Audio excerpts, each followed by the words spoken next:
Pulse Talk, bringing insights into health and wellness with your hosts, Christine and Alex. Welcome back to the deep dive. Sometimes those common childhood illnesses, they seem like nothing, but then, bang, they hit really hard and spread like wildfire. Yeah, it can be worrying for parents. Totally. And today we're diving into one that's definitely a concern here in Malaysia, hand, foot, and mouth disease, HFMD. Right. We're looking at some source materials today, including bits from a Pulse Talk piece on this. And our goal is, well, to really get under the skin of HFMD.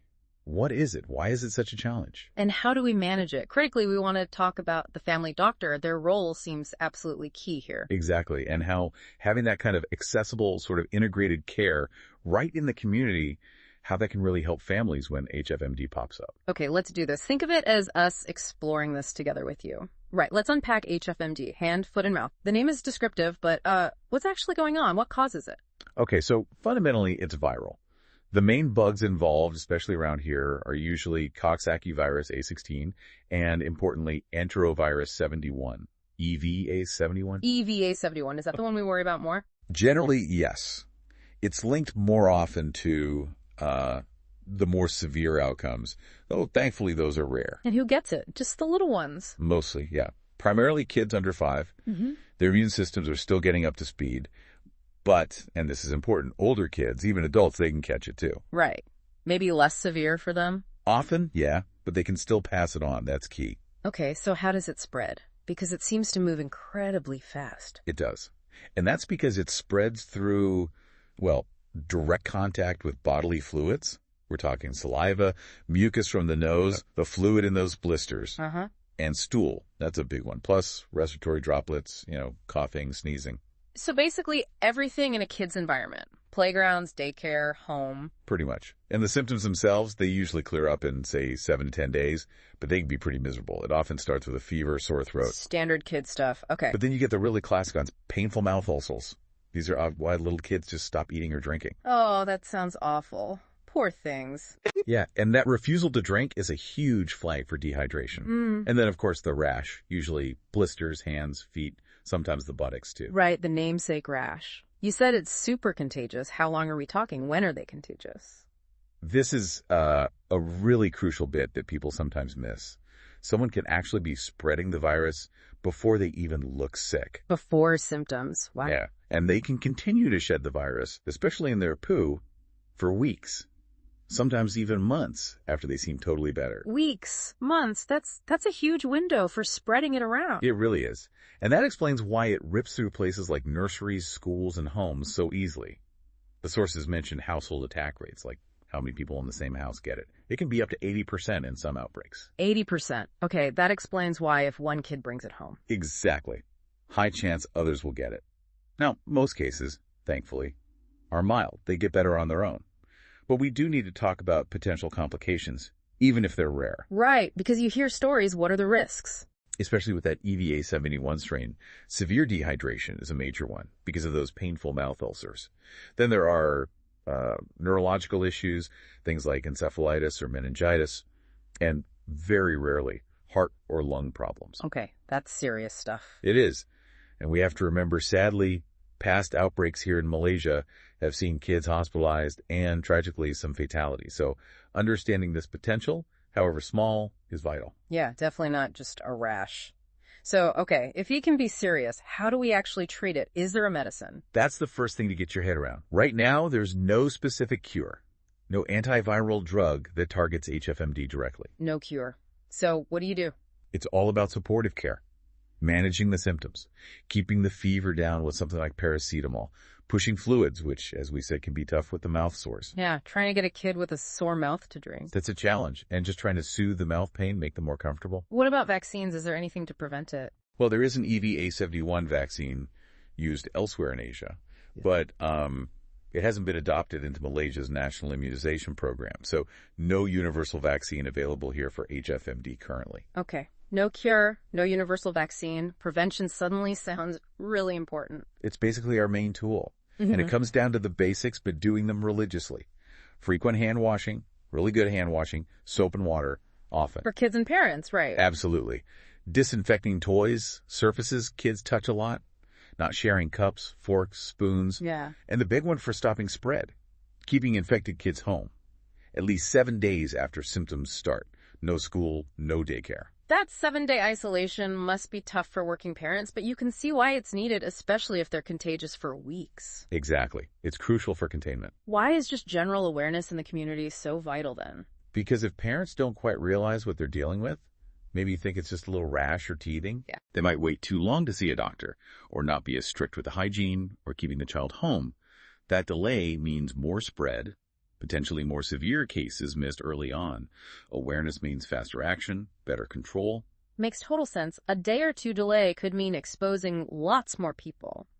So this brings up a key question. A parent sees the fever, the spots. Who should they call? Where do they go first? And this is really where the family doctor comes in. They should absolutely be the first port of call for families facing something like HFMD. Why the family doctor specifically? Why not just go straight to the hospital ER? Well, a few really important reasons. First, continuity.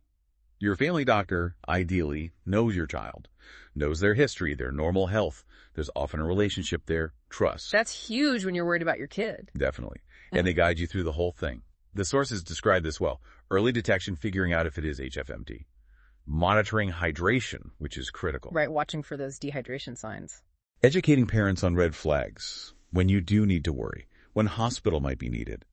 Giving practical advice on stopping it spreading in the house, protecting siblings. Okay, so hygiene advice for home too. Yes, and even follow-up support after they recover. They coordinate the whole process. Sort of the family's medical quarterback through the illness. That's a good way to put it. And this has a ripple effect. During outbreaks, emergency rooms get slammed. Family doctors in the community can triage. They see the child, confirm it's likely HFMD, reassure parents if it's mild and manageable at home. And spot the ones who do need hospital care. Precisely. This keeps the ERs freer for real emergencies, protecting those resources. It's a vital public health role. Keeping mild cases managed in the community is smart. Okay, let's link this to those community healthcare settings mentioned in the sources. It seems like clinics with certain features are really well set up for this kind of thing, right? Absolutely. Think about the features described, like having long operating hours, maybe 9 a.m. to 9 p.m. That's huge for working parents. Oh, definitely. Trying to get an appointment during work hours with a sick kid is a nightmare. Exactly. Flexible hours make getting seen quickly much easier. And then there's location, being right there in the neighborhood. Easy access, less travel with a miserable child. Minimizes stress, minimizes hassle. They can get help close by. Convenience is gold when you're dealing with sickness. What about the kind of support inside these clinics? Well, the idea of multidisciplinary support is interesting. A family doctor working alongside, say, a pharmacist or maybe even a dietitian, that offers more complete care. How so? Well, the doctor diagnoses and plans treatment. But maybe the dietitian has tips for getting nutrition in when their mouth hurts. The pharmacist can advise on the best creams or mouth relief. It's sort of wraparound support. Addressing all the related issues, not just the virus itself. Makes sense. And technology, does that play a part? Yeah, digital integration seems key too, especially for something contagious like HFMD. Things like booking appointments online, less waiting room time, maybe using teleconsults for follow-ups if it's appropriate. Reduces clinic visits, potentially reduces spread. Right. And digital records mean everyone involved in the care has the same info. It helps with smooth, continuous care. Beyond just treating sick kids, do these community clinics also help with, prevention education? Oh, massively. That educational role is core. The family doctor is right there to teach parents what symptoms to look for early, to really hammer home the right way to practice hygiene at home. Hand washing techniques, disinfecting toys? Exactly, and giving really clear advice on when it's safe for the child to go back to school, that 7-day rule, what needs to clear up. They empower parents with the knowledge. Proactive health education, family by family. Can you sketch out that example scenario again? How it works in practice? Sure. So imagine a mom or dad, working parent, sees their toddler has a fever, maybe a few spots. Instead of panicking and rushing to a crowded ER, they can get an appointment, maybe same day because of the long hours, at their local community clinic. Good. The family doctor sees them quickly, confirms it's HFMD, gives clear instructions. Okay, here's how to manage the fever, watch for dehydration. Here's exactly how to clean things at home to protect your other kids. Practical, actionable advice. Right. And maybe they schedule a quick video call follow-up in a couple of days just to check in. The case is managed effectively at home. The parent feels supported. The hospital isn't burdened unnecessarily. That really shows how all those elements, the access, the team, the advice come together. It makes a difference for that family. It really highlights the value of having that kind of robust primary care readily available in the community. Okay, so let's pull back for the big picture as we wrap up.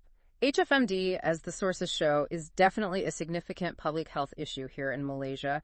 Managing it well depends so much on parents understanding it, acting fast, and good community-level care. And those family doctors really are central figures, aren't they? They provide the medical know-how, sure, but also that calm reassurance, clarity about what's going on, and guidance on containing it. Yeah, calm, clarity, and containment. I like that. And these accessible integrated community clinics, the type described with the flexible hours, local access, team support, digital tools, they seem vital for building resilience against outbreaks like this. They form that crucial first line of support, keeping care close and comprehensive. Definitely makes you think about the value of knowing where your local support is. Mm-hmm. So here's a final thought for you listening in. Given how quickly things like HFMD can move and the worry it causes, how much does your own understanding of these common illnesses and knowing you have access to prompt, informed primary care through a trusted family doctor nearby contribute not just to your family's well-being, but to the health resilience of your whole community? Something to reflect on.